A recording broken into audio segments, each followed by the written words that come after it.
قرآن مجید کا بہت ہی پیارا جملہ اور آیت کے قد افلح من زکاہا وقد خاب من دسہا، بتحقیق یقیناً کامیاب ہے وہ انسان جس نے اپنے نفس کا تزکیہ کیا، اور ناکام ہے وہ انسان جو غفلت کی زندگی گزارتا رہا۔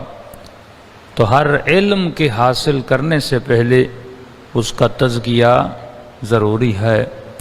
کہ خمینی صاحب کا یہ جملہ ہے کہ فرماتے ہیں کہ اگر انسان علم فقہ حاصل کر لے، ہو سکتا ہے کہ یہی علم فقہ اسے جہنم میں لے جائے۔ انسان اگر علم اخلاق سیکھے، ہو سکتا ہے کہ یہی علم اخلاق اسے جہنم میں لے جائے۔ ہو سکتا ہے کہ انسان علم دین سیکھے اور شاید یہی علم دین اسے جہنم میں لے جائے۔ یہ ممکن ہے کہ کوئی قرآن کا حافظ بن جائے اور شاید یہی حفظ قرآن اس کے لیے باعث گمراہی بن جائے۔ کہ فرمایا جب تک انسان اپنا تزکیہ نہ کرے تب تک کوئی علم سے فائدہ نہیں دیتا۔ جو خوارج جو اہل بیت کے مقابلے میں آ کے کھڑے ہو گئے تھے، کئی لوگ ان میں سے حافظ قرآن تھے، لیکن علی کے مقابلے میں تلوار چلا رہے تھے۔ کربلا کے میدان میں آپ یہ مت سمجھیں کہ مد مقابل والے نماز نہیں پڑھتے تھے، سارے نمازی تھے۔ یہاں تک ملتا ہے کہ کئی ہزار لوگوں نے شب عاشور غسل شہادت کیا تھا کہ کل ہم حسین کو شہید کریں گے، اور اگر اس مقابلے میں مر جاتے ہیں تو ہم بھی شہید ہو جائیں گے۔ تو غسل شہادت کر رہے تھے نبی کے نواسے کو قتل کرنے کی نیت سے۔ تو علم انسان کو اتنا فائدہ نہیں دیتا۔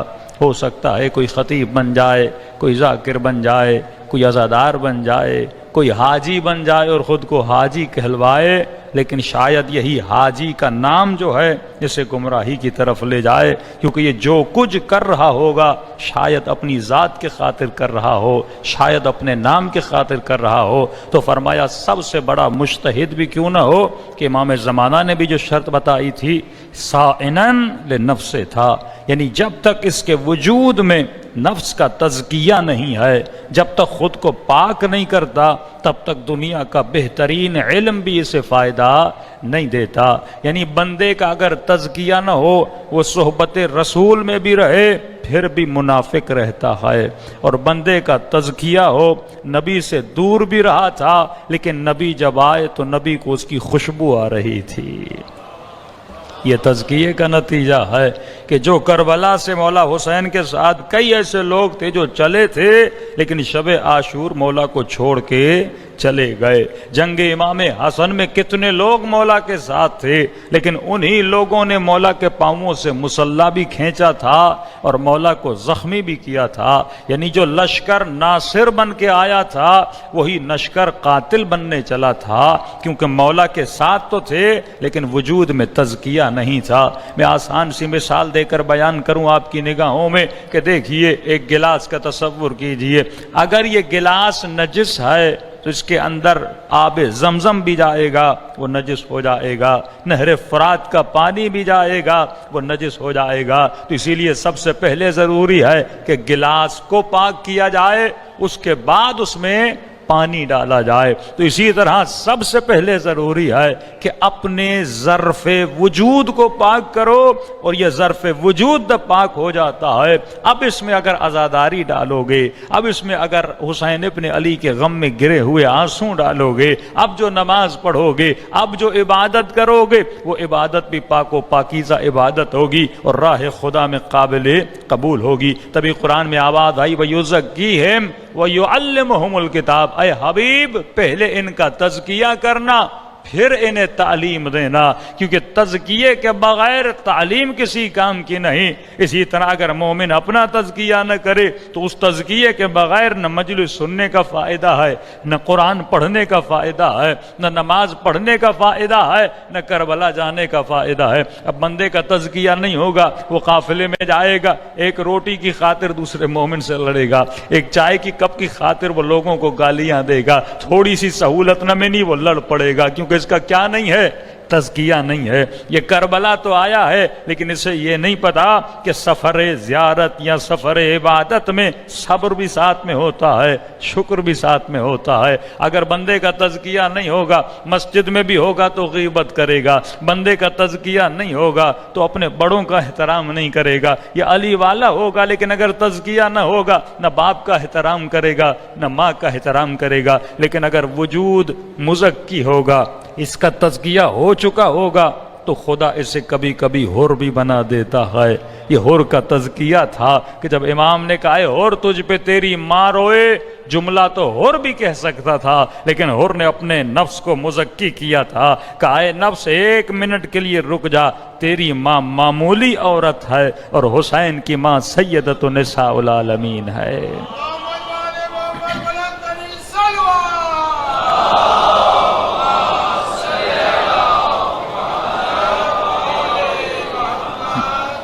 تو اصل تزکیہ ہے، بندے کا تزکیہ نہ ہو، بڑے سے بڑا عابد بھی بن جائے، بندہ گمراہ ہو جاتا ہے۔ اب آپ کہیں گے مولانا 10 منٹ سے تزکیہ کر رہے ہیں، یہ ہے کیا؟ تزکیہ ہوتا کیسے ہے؟ کیا یہ اپنے وجود کو دھونے سے ہوتا ہے؟ کون سا دنیا کا ایسا پانی ہے جس سے ہم خود کو دھوئیں تو تزکیہ ہو جائے؟ تو تزکیہ کون کر سکتا ہے؟ پہلے اس کی شرط ہو، پھر بتائیں کہ طریقہ تزکیہ کیا ہے۔ ہر چیز کی ایک کنڈیشن ہوتی ہے۔ میں آج دھیمے پڑھ رہا ہوں، طبیعت زیادہ مناسب نہیں تو زور نہیں لگا رہا، تو زور آپ اپنے کانوں پہ زور لگا کے سنیے یا لاؤڈ کی آواز تھوڑی بڑھا دیجیے۔ صلوات پڑھے محمد و آل محمد۔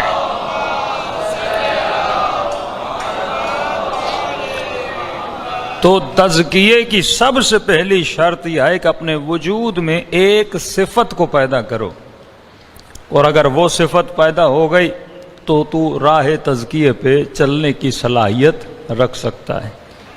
اس صفت کا نام ہے اپنے وجود پر کنٹرول کا ہونا، اور یہ کنٹرول تبھی آتا ہے جب بندے کا ارادہ مضبوط ہو۔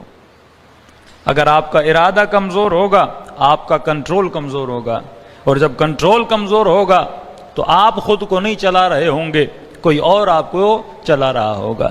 میں مثال دے رہا ہوں، آپ کسی سفر پہ جانے کا ارادہ کرتے ہیں، کسی چیز کو کھانے کا ارادہ کرتے ہیں، تو کبھی کبھی آپ کے دوست یا رشتہ دار کچھ ایسے مشورے دیتے ہیں کہ آدمی اس ارادے سے منصرف ہو جاتا ہے۔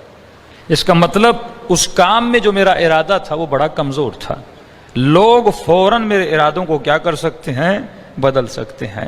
کہ میں نے کسی مجلس میں مثال دی تھی کہ ایک یونیورسٹی نے بچوں پر ایک تحقیق کرنا شروع کر دی کہ چھوٹے چھوٹے بچے تھے، کچھ اسکول کے اندر گئے اور ان سب بچوں کو انہوں نے ایک ایک چاکلیٹ دی، اور بچوں کو بولا کہ بچوں اگر شام تک تم نے یہ چاکلیٹ نہ کھائی تو تجھے انعام میں 10 چاکلیٹ اور دی جائیں گی۔ اب یہ کیا چیک کر رہے تھے؟ بچوں کے ارادے کی مضبوطی کو چیک کر رہے تھے کہ سب نے بولا ہاں بھائی چاکلیٹ نہیں کھائیں گے، لیکن سوال یہ ہے کہ کتنوں کو اس چاکلیٹ نہ کھانے پر اپنے وجود پر کنٹرول ہے۔ تو بچہ چاکلیٹ کے پیچھے اپنے ارادے کو توڑ دیتا ہے، اور بندہ بڑا ہو جائے تو رے کی حکومت کے پیچھے اپنے ارادے کو توڑ دیتا ہے۔ ہر بندے کا ارادہ کہیں نہ کہیں ٹوٹتا ہے۔ ضروری نہیں کہ سب کی کمزوری چاکلیٹ ہو، کسی کی کمزوری چاکلیٹ ہے، کسی کی کمزوری گاڑی ہے، کسی کی کمزوری پیسہ ہے، کسی کی کمزوری عورت ہے، کسی کی کمزوری نگاہ حرام ہے۔ ہر بندے کی اپنی کمزوری ہے، تو جس کی جہاں کمزوری آتی ہے وہیں پر نفس اس کے اوپر سوار ہو جاتا ہے، اور یہ کب اپنی کمزوریوں کو اپنی مضبوطیوں میں بدلے گا؟ جب اس کا ارادہ مضبوط ہو جائے گا۔ تو کہا شام تک انہوں نے ویٹ کیا کہ دیکھیں کون سے بچے ہیں جو چاکلیٹ نہیں کھاتے، تو انہوں نے شام تک ویٹ کیا، اور جب شام کو آئے تو 27 بچے تھے، 27 بچوں کو چیک کیا، ہاں بھائی جو چاکلیٹ ہم نے صبح کو دی تھی لاؤ تاکہ اس کے بدلے میں 10 چاکلیٹ تمہیں اور دی جائے۔ تو کہتے ہیں 27 میں سے تقریباً 21 یا 22 بچوں نے چاکلیٹ کھا لی تھی، 6-7 بچے اور تھے جنہوں نے چاکلیٹ نہیں کھائی تھی۔ پھر کہتے ہم نے 20 سال صبر کیا کہ دیکھیں جنہوں نے کھائی تھی وہ فیوچر میں کیا بنے، اور جنہوں نے نہیں کھائی تھی وہ فیوچر میں کیا بنے۔ اور جب ہم نے چیک کیا کہ جنہوں نے چاکلیٹ کھا لی، یعنی جن کا ارادہ کمزور تھا، ان میں سے کوئی ڈرائیور بنا، کوئی چپڑاسی بنا، کوئی پیزا بوائے بنا، یعنی سمپل سے کام کرنے والے بنے، اور جن بچوں نے نہیں کھائی تھی، جن کو کنٹرول تھا، کوئی ڈاکٹر بنا، کوئی انجینئر بنا، کوئی سائنسدان بنا، کوئی بزنس مین بنا۔ تو تبھی معصومین فرماتے ہیں 7 سال سے لے کر 14 سال تک یہ بچہ تیرا غلام ہے، 7 سے 14 تک اس کے ارادے کو مضبوط کر، اگر بچپنے میں مضبوط ہو گیا تو کسی میدان سے بھاگے گا نہیں۔